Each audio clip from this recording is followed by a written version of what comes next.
নমস্কার বন্ধুরা, সকলকে আমার চ্যানেলে স্বাগত। রাজ্যের সমস্ত সরকারি কর্মচারীদের জন্য পশ্চিমবঙ্গ রাজ্য সরকারের তরফ থেকে একটি অত্যন্ত গুরুত্বপূর্ণ অর্ডার জারি করা হয়েছে।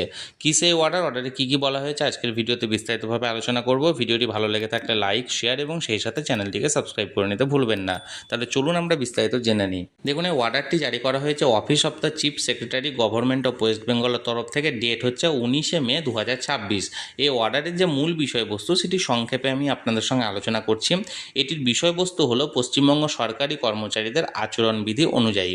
এখানে কি বলা হয়েছে যে পশ্চিমবঙ্গ সরকারি কর্মচারীরা আচরণবিধি অনুযায়ী তারা কোনো মিডিয়া বা খবরের কাগজ বা ম্যাগাজিনে সরকারের কোনো কাজ বা কোনো নীতির সমালোচনা করে সরাসরি কোনো বিবৃতি দিতে বা নিজের মতামত প্রকাশ করতে পারবেন না।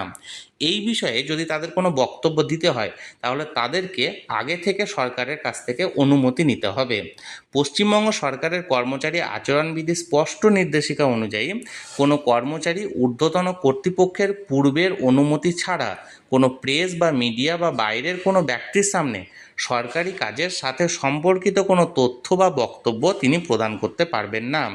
কর্মীরা এমন কোনো লিখিত বা মৌখিক মন্তব্য করতে পারবেন না যা বর্তমান বা সাম্প্রতিক কোনো সরকারি নীতির সমালোচনামূলক হয়, অর্থাৎ অ্যাডভার্স ক্রিটিসিজম করতে পারবেন না। দেখুন, শুধু প্রিন্ট বা ইলেকট্রনিক মিডিয়া নয়, সমস্ত সরকারি, আধা সরকারি ও শিক্ষাকর্মীদের জন্য সোশ্যাল মিডিয়া ব্যবহারের ক্ষেত্রেও কঠোর বিধিনিষেধ রয়েছে। সেখানেও সরকারের ভাবমূর্তি ক্ষুণ্ণ হয় বা সরকারের কাজের সমালোচনা করা হয় এমন কোনো পোস্ট, মন্তব্য বা শেয়ার তারা করতে পারবেন না এবং এগুলো থেকে নিজেদেরকে বিরত থাকতে হবে।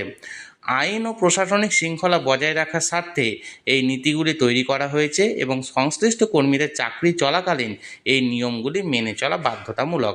অর্থাৎ এক কথায় বলতে গেলে সরকারি কোনো কর্মচারী, সে যে ধরনের কর্মচারী হোক না কেন, তারা যে কোনো প্রিন্ট মিডিয়া বা যে কোনো মিডিয়া বা যে কোনো সোশ্যাল মিডিয়াতে তারা সরকারি কোনো কাজের কোনো সমালোচনা এক্ষেত্রে করতে পারবেন না। তাহলে বন্ধুরা, যে অর্ডারটি জারি করা হয়েছিল সেটি সংক্ষেপে আমি আপনাদের সামনে তুলে ধরলাম। এই নিয়ে যদি আপনাদের কোনো কিছু বলার থাকে অবশ্যই কমেন্ট করুন, আর ভিডিওটি ভালো লেগে থাকলে অবশ্যই লাইক, শেয়ার এবং সেই সাথে চ্যানেলটিকে সাবস্ক্রাইব করে রাখুন। ধন্যবাদ, দেখা হচ্ছে পরের ভিডিওতে।